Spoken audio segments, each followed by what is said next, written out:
ያዕቁብ አለይሂ ሰላም የአይናቸው ማረፊያ የልባቸው መርጊያ የሆነው ልጃቸው ዩሱፍ አለይሂ ሰላም መጥፋት ናፍቆቱን በጨመረባቸው መጠበቅ ባደከማቸውና እውነታውን የሚያውቁ ሰዎች ባስተባበሉ እውነታውን የማያውቁ ደግሞ ባላመኗቸው ጊዜና እንዲህ አሉ።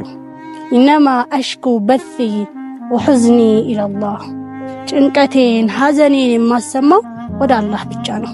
ወአዕለሙ ሚነላሂ ማ ላ ተዕለሙን ከአላህ እናንተ የማታውቁትን እኔ ያውቃለሁ አሉ።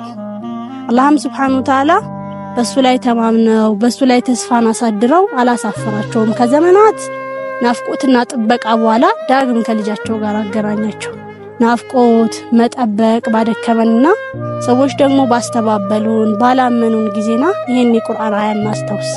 ኢነማ አሽኩ በሲ ወሁዝኒ ኢለላህ ጭንቀቴን ሐዘኔን ሁሉ የማሰማው ወደ አላህ ብቻ ነው።